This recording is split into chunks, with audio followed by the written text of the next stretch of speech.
Sabe aquela sensação boa quando estamos perto de alguém que gostamos? É muito por conta dos elétrons.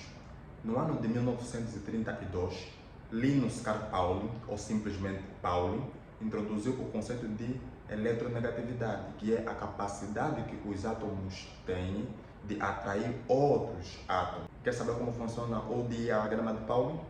Vem comigo.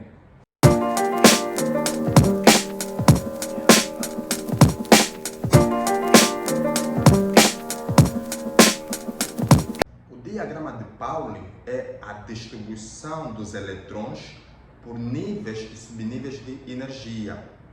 Desta forma, ele conseguiu explicar como nós podemos distribuir de modo linear os elétrons presentes em um átomo. Dessa forma, ele criou um diagrama como este que podemos aqui ver e que segue um padrão. Isso não é tão difícil e nem é tão simples, mas uma recomendação. Acredito que tenha muita gente com capacidade esplêndida, mas é conveniente que pauses esse vídeo, vai buscar o teu pedaço de madeira, um pouco de carvão e faça apontamentos. Boa parte da memorização passa pelo processo de escrever e fazer esquemas. No subnível S, nós temos 7 níveis. 1, 2, 3, 4, 5, 6, 7. À medida que a energia vai subindo, vai crescendo, os níveis vão diminuindo e de igual forma os subníveis. Logo, no subnível P, nós já temos 6 níveis, que começam do número 2 até ao número 7. E no subnível D, nós já temos 4, que vai do 3 até ao 6º nível. E no subnível F, nós temos apenas 2 níveis, que vai do 4 ao 5. Nós temos que perceber que, apesar deles diminuírem na quantidade de níveis, eles aumentam a quantidade de energia, porque é perceptível que o número 4 é maior do que o número 3. Apesar de já não ter tantos números neste grupo, ainda assim é possível perceber que este vai possuir mais energia em relação ao nível e subnível anterior, e sucessivamente. Para que não seja um bicho de 7 cabeças, nós fizemos aqui uma seta para tentar indicar o trajeto. Então ele faz algo assim. Nós temos o primeiro nível, que é 1, com o seu subnível S, vai fazer uma curva e vem aqui para este grupo. Sai desta posição, faz novamente uma curva. Ao invés de vir diretamente para o terceiro nível, ele antes passa para o segundo nível, só que dessa vez com um novo subnível, no caso o P.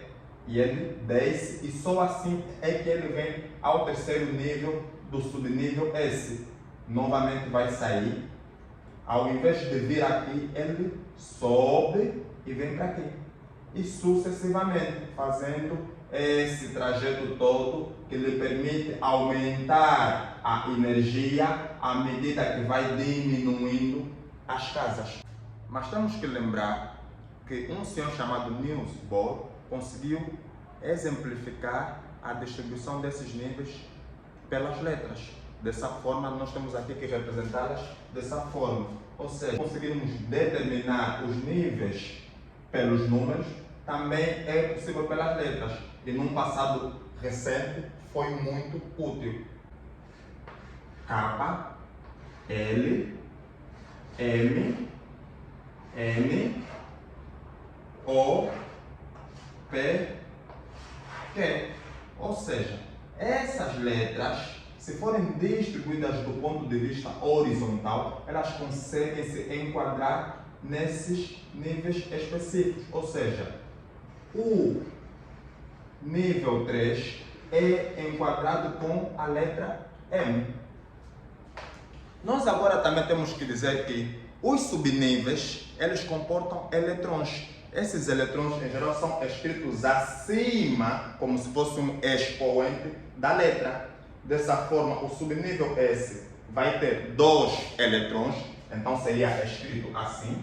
O subnível P vai ter 6 eletrões, o D 10 e o F 14. Mas temos que lembrar que esses são os eletrões máximos que podem conter cada subnível.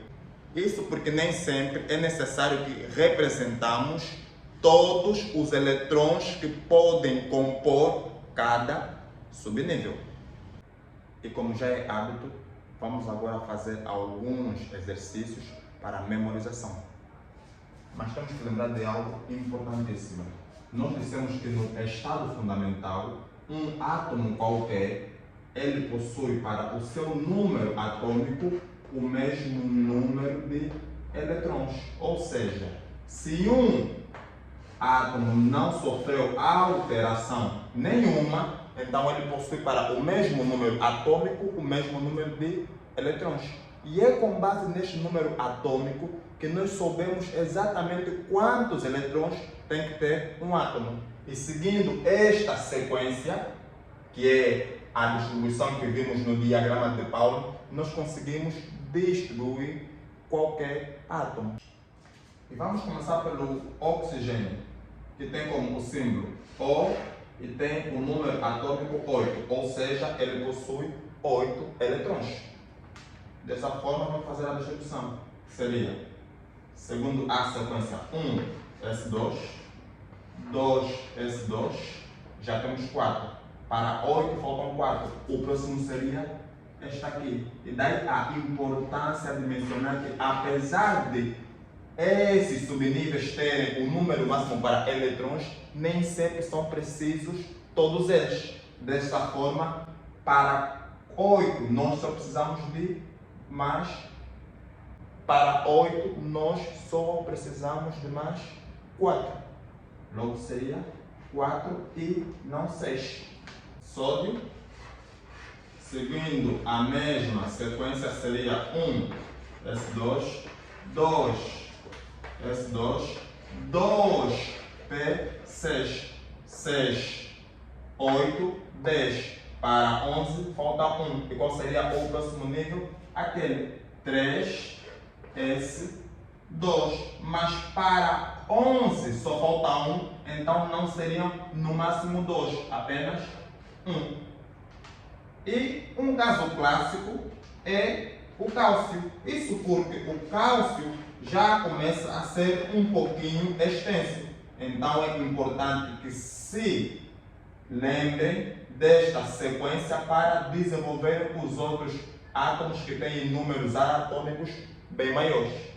Então seria 1 S2, 2 S2, 2 P6, 3 S2, 3 P6, já temos 18 e para 20, 4 S2.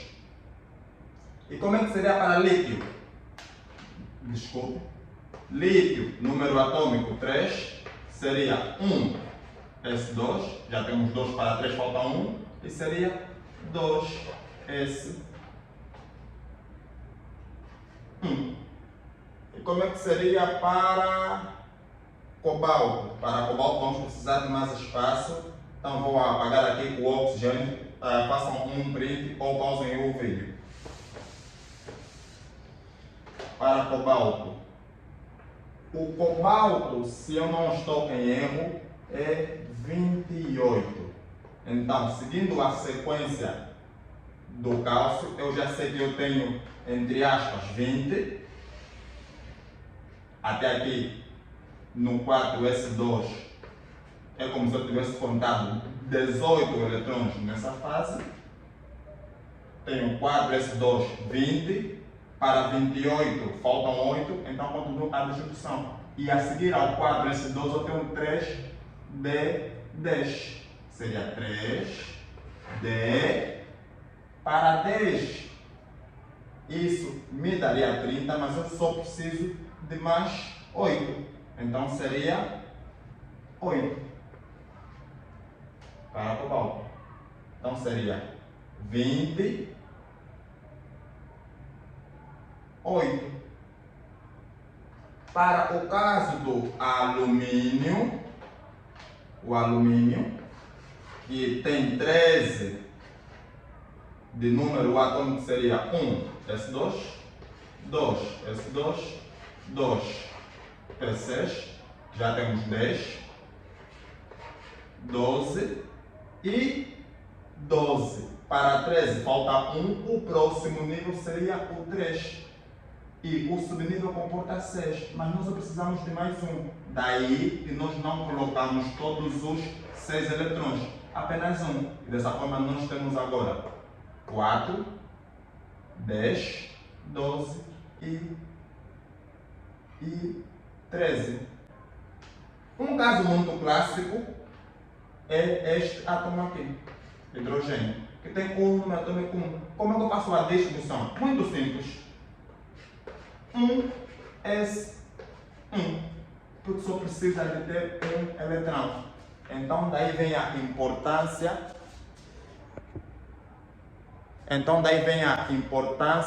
De percebermos realmente quantos eletrões é que precisam de um átomo para que ele esteja realmente distribuído, em comparação entre o número atômico para o número de eletrões.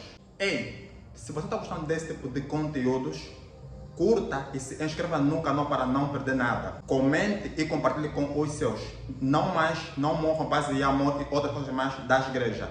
E lembre-se, mesmo que não gostando da aula, já foi dada.